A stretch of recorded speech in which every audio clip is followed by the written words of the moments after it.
protokol kesehatan seperti menggunakan masker saat bepergian, mencuci tangan, jaga jarak fisik, dan hindari membuat kerumunan. Dan yang paling penting, kita harus selalu stay at home and stay healthy. Pada video pembelajaran kali ini, kita akan membahas tentang jaringan tumbuhan. Adapun pokok bahasan kita, yang pertama, pengertian jaringan tumbuhan. Yang kedua, jaringan meristem. Dan yang ketiga, jaringan permanen atau jaringan dewasa.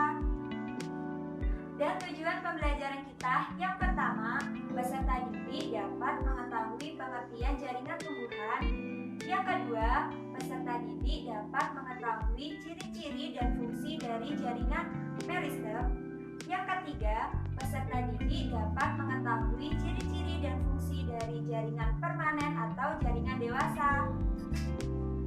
Sebelum kita membahas lebih lanjut tentang struktur dan fungsi jaringan pada tumbuhan, kita akan mengulas kembali nih anak-anak materi minggu lalu, yaitu tentang sel. Adakah dari kalian yang masih mengingat sel itu apa? Ya, benar. Sel merupakan unit struktural terkecil yang ada di dalam tubuh makhluk hidup, di mana di dalam sel terdapat organel-organel sel seperti inti sel, vakuola, retikulum endoplasma, badan Golgi, dan masih banyak lagi. Nantinya, kumpulan sel-sel tersebut akan membentuk yang namanya jaringan.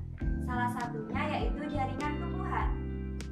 Jaringan tumbuhan merupakan kumpulan sel-sel yang memiliki bentuk serta fungsi yang sama yang berada di dalam tumbuhan. Di mana nih anak-anak, jaringan tumbuhan dibedakan menjadi dua, yaitu ada jaringan meristem dan ada jaringan permanen.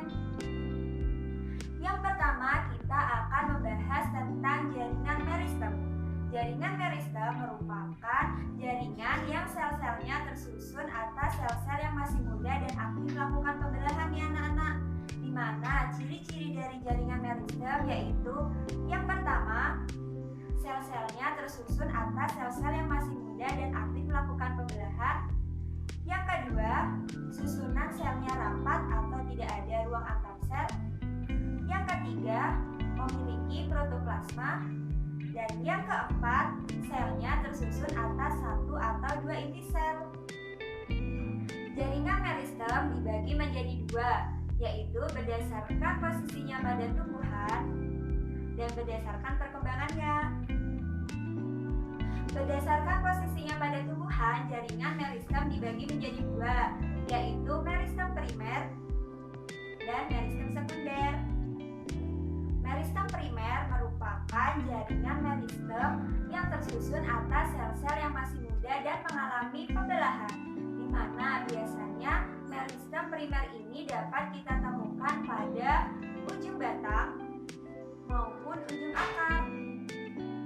Berdasarkan perkembangannya, jaringan meristem dibagi menjadi dua, yaitu meristem primer dan meristem sekunder. Meristem primer merupakan jaringan meristem yang tersusun atas sel-sel yang masih muda dan aktif melakukan pembelahan, di mana sel-sel meristem primer ini dapat kita temukan pada ujung batang maupun ujung akar. Sedangkan meristem sekunder merupakan jaringan meristem yang tersusun atas sel-sel yang telah dewasa namun beralih fungsi menjadi sel-sel yang meristematik, di mana jaringan meristem sekunder ini dapat kita temukan pada Cambium gabus atau Velogen. Sedangkan berdasarkan posisinya pada tumbuhan, jaringan meristem dibedakan menjadi tiga, yaitu meristem apikal, meristem lateral, dan meristem interkalar.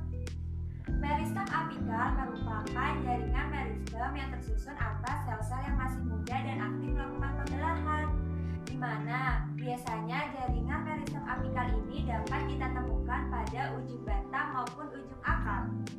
Jaringan meristem apikal ini dapat menyebabkan pertumbuhan primer, yaitu pertambahan panjang pada batang maupun akar. Yang kedua, yaitu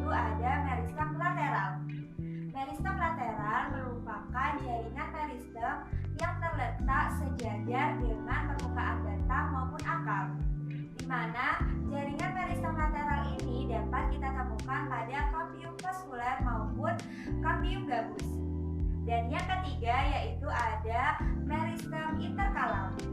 Meristem interkalar merupakan jaringan meristem yang terletak di antara jaringan yang sudah dewasa dan telah melakukan diferensiasi.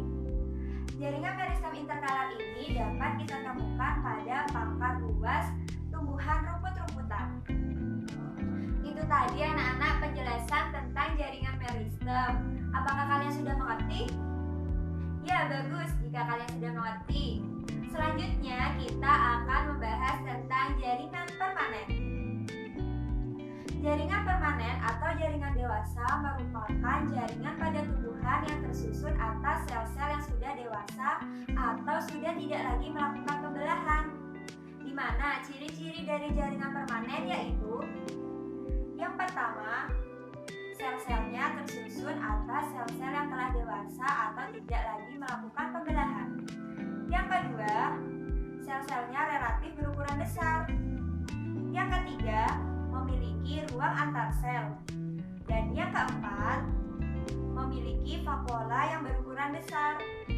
Jaringan permanen ini dibedakan menjadi 4 nih anak-anak, yaitu yang pertama, jaringan pelindung atau epidermis. Yang kedua, jaringan penyokong. Yang ketiga, jaringan pengangkut atau vaskuler. Dan yang keempat, jaringan dasar atau parenkim. Yang pertama, kita akan membahas tentang jaringan pelindung atau epidermis. Jaringan pelindung atau epidermis ini merupakan jaringan yang menyelubungi atau melindungi bagian organ dari tumbuhan seperti bunga, buah, biji, maupun akar. Ciri-ciri dari jaringan epidermis ini yang pertama, tersusun atas satu lapis sel. Yang kedua, memiliki ruang antar sel atau susunan selnya itu tidak rapat. Yang ketiga, memiliki vakuola. Dan yang keempat, memiliki bentuk sel yang bervariasi. Jaringan epidermis ini dapat berubah bentuk atau berdiferensiasi menjadi organ tambahan lainnya seperti stomata, trikoma, emergensia, duri, dan masih banyak lagi.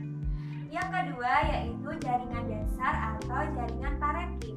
Jaringan dasar atau jaringan parenkim merupakan jaringan yang banyak ditemukan pada bagian organ tumbuhan, di mana ciri-ciri dari jaringan parenkim itu yang pertama, tersusun atas sel-sel yang masih hidup, memiliki ukuran sel yang besar, terdapat banyak vakuola, dan susunan selnya itu tidak rapat.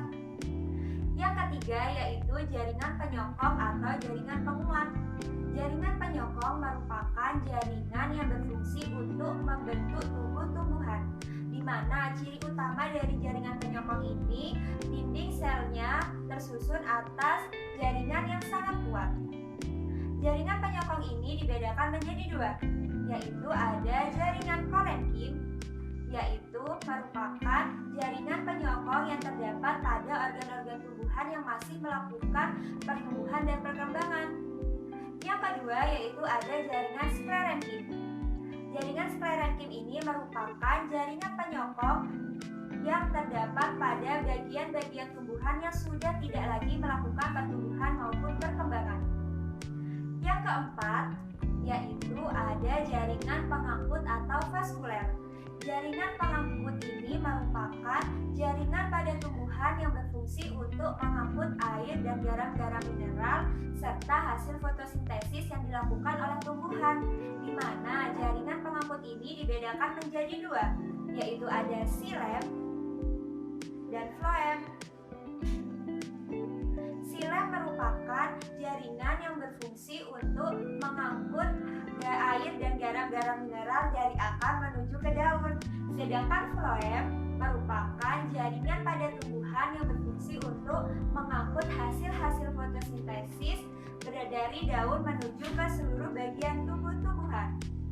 Itulah tadi anak-anak penjelasan tentang jaringan permanen dan jaringan meristem yang ada pada tumbuhan. Ternyata banyak sekali anak-anak jaringan pada tumbuhan. Oleh karena itu, kita harus tetap semangat mempelajari jaringan-jaringan yang ada pada tumbuhan. Dan selalu bersyukur kepada Sang Pencipta.